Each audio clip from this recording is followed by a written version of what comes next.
into the conversation, I want to bring Rabbi Abraham Cooper. He is Associate Dean of the Simon Wiesenthal Center, a Jewish human rights organization. Thank you for joining us, and we're having you on to talk about this because you have been studying and have the results of a study that you guys have done on what you call digital terrorism. What have you found?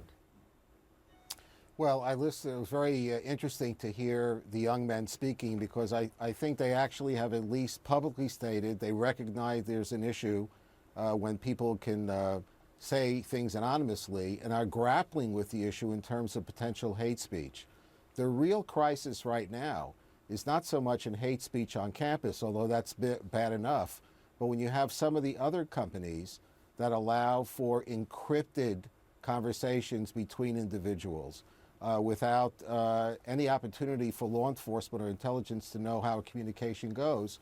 We've seen how you can go from Twitter to a conversation with an ISIS soldier in Syria and not be traced back. So as difficult as and it was an important report to talk about hate speech and the impact on our society, we have an even greater problem, which we talked about earlier, with military information and other kinds of things.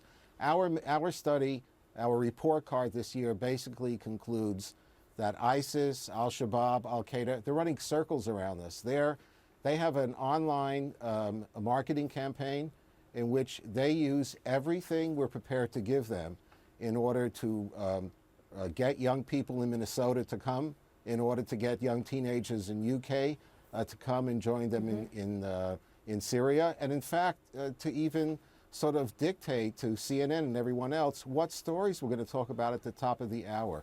We need the companies to be involved to begin to degrade that capability.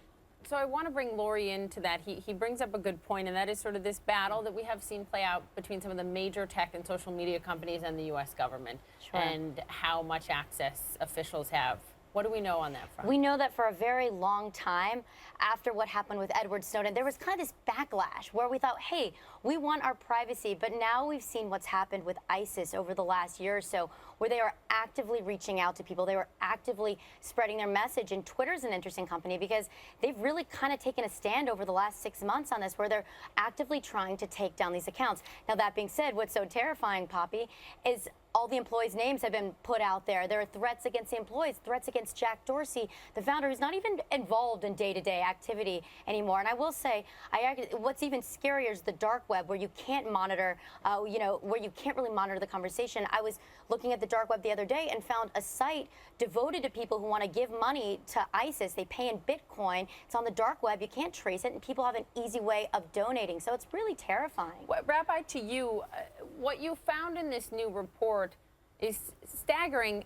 And as Laurie and I were just talking about the laws, do you feel as though the laws have not caught up with where they need to be to actively fight this and deter people? Well, I think the laws will never catch up. You were just talking about the heads of company who are 24 years old.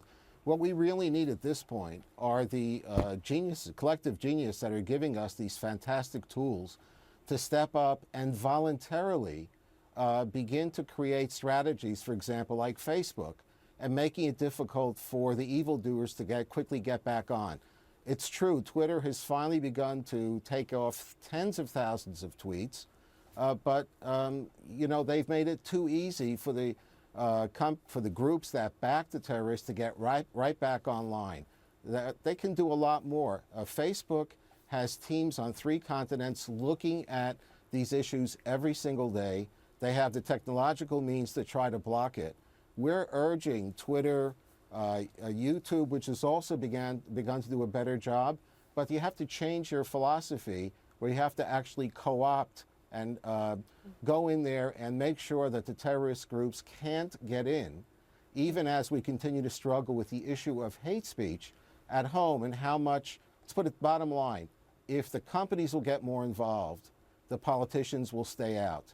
If they don't get more involved, there'll be, I think, demands for action when, God forbid, you're going to have tragedy strike on a campus or in a community. Rabbi Cooper, thank you very much. Laurie Siegel, thank you very much. Appreciate it. Important conversation to have.